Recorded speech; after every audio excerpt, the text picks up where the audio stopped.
Today we're going to look at a simple exercise to develop smarter and stronger back muscles. What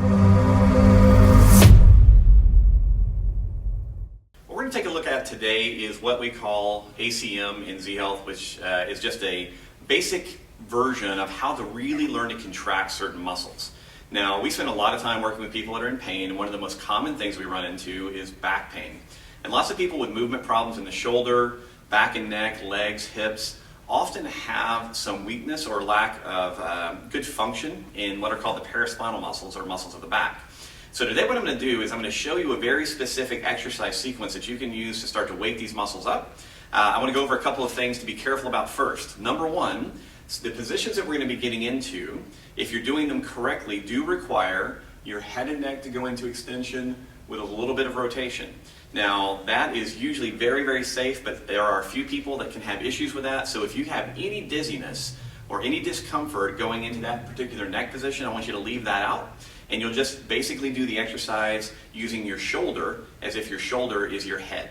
All right, so make sure that you protect your neck. That's number one. Number two, whenever you start doing these exercises, because we're going to really be working on contracting muscles fairly hard, start slowly. If you've done some of our nerve glide work before, neuromechanic drills we call them, we always say go 3 out of 10 intensity in the beginning, and that also applies to any of the muscle drills that I'm going to teach you, because I want to make sure that you don't hurt yourself, number one. And number two, once you're feeling comfortable adding some tension, slowly ramp up the tension in the muscles as we work on them, as if you're turning on the faucet for water, because we don't want to create a lot of tension right away until your body's conditioned for that.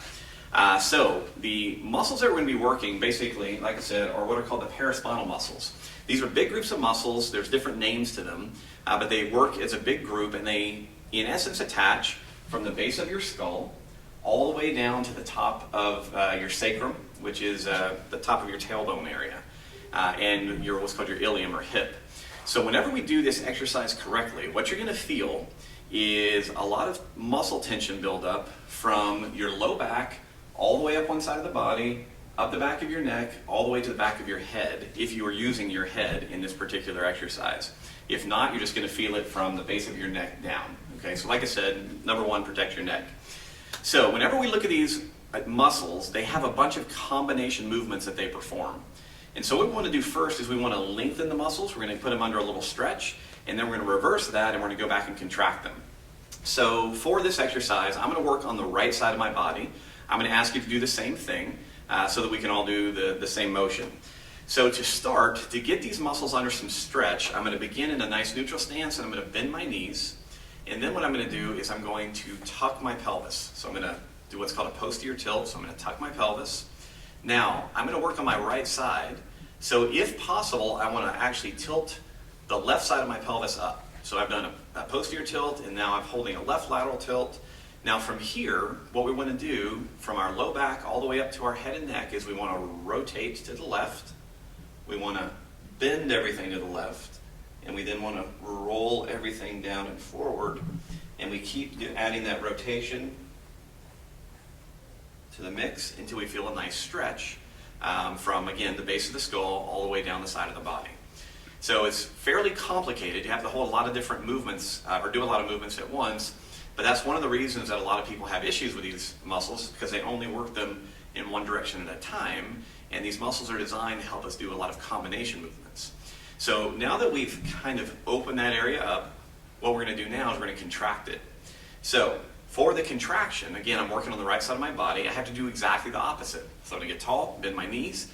This time I'm going to do what's called an anterior tilt. So I'm going to anterior tilt the pelvis, and since I'm working on the right side, I'm going to lift the right side of the pelvis. Now from here, I'm going to right rotate. I'm going to bend to the right, and then I'm going to try and take this base of my skull and actually touch it.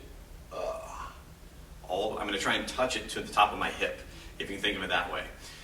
When you hold all of those things together, what will happen is you'll get an increasing sensation of tension in the muscles running all the way down the right side of the back.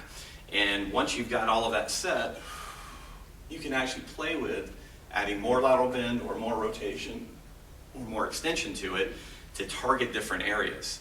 Now, like I said, if you have any neck issues, you just basically replace your head with your shoulder so that it would look like this. Bend the knees, anterior tilt the pelvis, Then lift up on the same side. Now think about your shoulder. We're going to tilt to the right, rotate, and then try and touch your shoulder, the back of your shoulder, to your hip. And that will give you a really, really nice strong contraction. Again, starting with a level 3 and then gradually working your way up. I recommend that you do that on both sides, but in between, well, before you do either of these exercises, you should do some kind of assessment, checking your range of motion, maybe your forward bend, and then test each side individually to see if you respond better to one than the other. If you find that, hey, when I do this on the right side, my shoulder feels better, I get a little bit more flexible, then throughout the day, maybe 5 or 6 different times, spend 5 to 6 seconds just going through a couple of contractions for that particular area. If you respond well to both sides, then do both. This is a fantastic reminder to your back muscles about how they're supposed to work as a unit, and also all the different motions that are available to you. So if you have any questions about this one, give me a shout or drop me an email. Otherwise, good luck.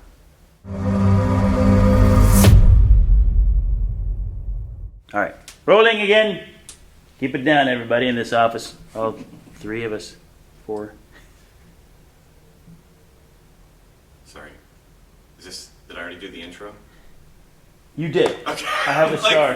What am I doing? sorry, throw you off with the conversation and the rolling part. That was me. All right. Yes. Body of video 2. Yes. Take 1.5.